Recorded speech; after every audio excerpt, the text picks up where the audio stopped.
Mukutmanipur dam তো সবাই অনেক ঘুরলে, কিন্তু আমাদের বাঁকুড়ার মধ্যেও এমন একটা ড্যাম আছে যে ড্যামটা এখনো পর্যন্ত বাঁকুড়ার অনেক মানুষের কাছেই অজানা। হ্যাঁ বন্ধুরা, আমি তোমাদের বলছি বাঁকুড়ার ইন্দপুর ব্লকের কদমদেউলি ড্যামের কথা। এই কদমদেউলি ড্যামটা তৈরি করা হয়েছে আনুমানিক 1957 সালে। এই ড্যামটির নাম কদমদেউলি হওয়ার কারণ হচ্ছে সামনেই আছে কদমদেউলি গ্রাম, আর এই ড্যামটি কদমদেউলি মৌজার উপরেই করা হয়েছে, তাই এই ড্যামটির নামও কদমদেউলি। এই ড্যামটি প্রধানত করা হয়েছিল চাষবাস করার সুবিধার জন্য, কারণ সারা বছর বৃষ্টির জলের উপর নির্ভর হয়ে চাষবাস ঠিকঠাক হতো না, তাই চাষীদের কথা মাথায় রেখে এই ড্যামটি তৈরি করা হয়েছিল। এবং সময়ের সাথে সাথে এই ড্যামটিকে অনেক উন্নত করা হচ্ছে। এই কদমদেউলি ড্যাম হলো শিলাবতী নদীর উপর গড়ে ওঠা একমাত্র ড্যাম। 8টি গেট দিয়ে এই জলাধারে জল ছাড়া হয়। অনেক মানুষ এই জলাধার থেকে মাছ ধরে তাদের জীবিকা নির্বাহ করে। জলাধারও প্রাকৃতিক সৌন্দর্যের জন্য অনেক পর্যটক শীতের সময় এখানে এসে ভিড় করে। এটি মূলত মুকুটমণিপুর কংসাবতী বাঁধে একটি খালের সঙ্গে মিলিত হয়েছে। এছাড়া কদমদেউলি ড্যামের ই-বার্ডের ওয়েবসাইটে একটি গুরুত্বপূর্ণ পাখির আবাসস্থল হিসেবে চিহ্নিত করা হয়েছে। এই কদমদেউলি ড্যামকে একটু ভালোভাবে দেখার জন্য এখানে একটি ওয়াচ টাওয়ার তৈরি করা হয়েছে, আর এটি হচ্ছে ওয়াচ টাওয়ার থেকে পুরো কদমদেউলি ড্যামের ভিউ। কি অপরূপ সৌন্দর্য, তাই না? আর এই কদমদেউলি ড্যামের পাশেই তৈরি করা হয়েছে সুন্দর একটি ফুলের বাগান। সত্যি এই মনোমুগ্ধকর জায়গা। এখানের প্রাকৃতিক সৌন্দর্যটা দেখলে তোমার মনও বলে উঠবে সারাদিন আমি এখানেই থাকি। সত্যি এই অপরূপ সুন্দর এখানের প্রাকৃতিক পরিবেশ। আর বিকাল হতে না হতেই আশেপাশের গ্রামের প্রচুর মানুষের ভিড় জমে এই ড্যামে। কেউ কেউ তো আবার রিলস করার জন্য চলে আসে এখানে। তো বন্ধুরা, কেমন লাগলো তোমাদের এই কদমদেউলি ড্যামের ভিডিওটি? ভালো লাগলে অবশ্যই একটি লাইক করে দাও। আর তোমরা কারা কারা কদমদেউলি ড্যামের আশেপাশের গ্রাম থেকে আমার ভিডিও দেখছো অবশ্যই একটু কমেন্টে জানাও।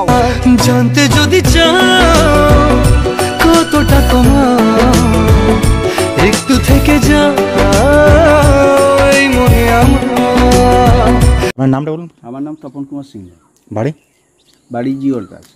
এই ড্যামটা কদমদেউলি নামটা কি করে হলো? কদমদলি নামটা হলো পাশেই গ্রামটার নাম কদমদলি, আর কদমদলি মৌজার উপরেই আপনার ড্যামটা হয়েছে আর কি। আর অরিজিনাল এটা হচ্ছে শিলাবতী।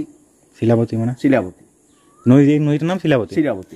আর এইটা কেন করা হয়েছে? এই ড্যামটা কেন করা হয়েছে? ড্যামটাই চাষিদের কাজের জন্য করা হয়েছে। জল সংরক্ষণ, তারপরে জলটা আপনার ওই ক্যানেল দিয়ে যায় চাষির কাজে, চাষের কাজে লাগে আর কি।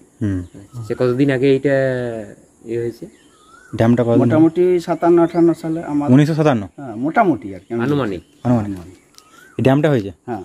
আর এই যে পার্কটা এটা তৈরি করা হলো? পার্কটা আজ বছর 3 আগে মোটামুটি 18-19 সালে হয়েছে। 2018। আর এই আপনার নতুন একটা প্রজেক্ট হলো আর কি এইটা। আচ্ছা আচ্ছা। এইটা মানে কোনো টুরিস্ট যারা যদি আসে তাদের জন্য? না, এইটা টুরিস্টের ভিতরে নয়, এই যে ইরিগেশনের যিনারা আসবেন সাহেবটা তাদের জন্য করা হয়েছে। আচ্ছা আচ্ছা। এমনি টুরিস্টদের জন্য নয়, এমনি ঘোরাঘুরির জন্য হবে হয়তো। আর মানে কে করছে এটা? এটা পশ্চিমবঙ্গ সরকার? এটা ওই ওয়ার্ল্ড ব্যাংক থেকে, মানে বিশ্ব ব্যাংক সহায়তা হয়েছে। আচ্ছা আচ্ছা। হ্যাঁ, আগে এখন থাকে না আপনার, এটা নতুন হয়েছে। এখন রাস্তাঘাটগুলো ভালো হয়েছে আগের থেকে, মানে পরিবেশটাও ভালো হয়েছে। আগে আপনার খুব ছিল, রাস্তাঘাটও ছিল না। এখন আপনার হাতিরামপুর থেকেও রাস্তার যোগাযোগ হয়েছে, ডাঙ্গারামপুর থেকেও হয়েছে এখন মোটামুটি। আর মুলানা সাইড থেকে?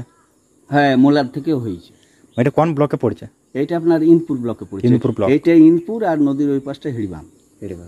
আর নদীর ওই পাশটা হিড়বান, এটা ইনপুর। আর জেলা বাঁকুড়া? হ্যাঁ, জেলা বাঁকুড়া। আর গ্রামটার নাম কদমদেউলি? কদমদেউলি। আর অরিজিনাল জায়গাটার নাম হচ্ছে শিলাবতী ব্যারেজ আর কি। শিলাবতী ব্যারেজ এই জায়গাটার নাম? ব্যারেজ। আর কদমদেউলি ড্যাম যেটা বলে, নিচে একটা আপনার এই যে নদীর নিচে যে একটা কজা আছে, সেটা আপনার অনেকেই আপনার আসা যাওয়া করে। এই মূল্যায়ন, তারপরে আপনার এই শালঘাটা, এই দিক থেকে যাওয়া আসা করে। কিন্তু আপনার যখন বর্ষার জল হয় তখন আপনার ওটা ভেসে যায়, তখন আপনার যাওয়া আসার খুবই অসুবিধা হয়। তখন আমাদের ওই ব্যারেজের উপরে দিয়ে যেতে হয়।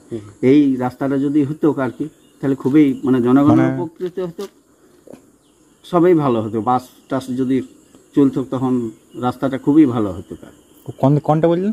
এই যে নিচে যে গজয়টা আছে, নিচেই পেরে। হ্যাঁ। আচ্ছা আচ্ছা। তাহলে এখানে সবাই ঘুরতে আসে না? হ্যাঁ, এখানে পিকনিক জায়গাটা ভালো, আপনার কোনো ঝামেলা ঝঞ্ঝাট নেই। সব রকম রাস্তাঘাটটা যদি আরো একটু ভালো হতো তাহলে আরো ভালো হতো। আবার সব রকম সিকিউরিটি আছে এখানে, সিসিটিভি ক্যামেরার সুবিধা আছে। হ্যাঁ, সিসিটিভি ক্যামেরার এই নতুন হলের প্রজেক্টটা, সিসিটিভি ক্যামেরা আছে আর কি। পানীয় জল তো এখানে পাওয়া যায়? পানীয় জলও ভালো আছে আমাদের অফিসের ভিতরে। ঠিক আছে।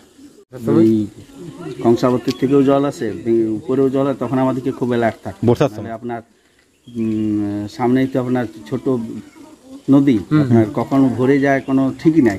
আচ্ছা। তাহলে সেই সময় কোনো দুর্ঘটনা কোনো হয়েছিল এখানে? না, সেরকম দুর্ঘটনা কিছু হয়নি।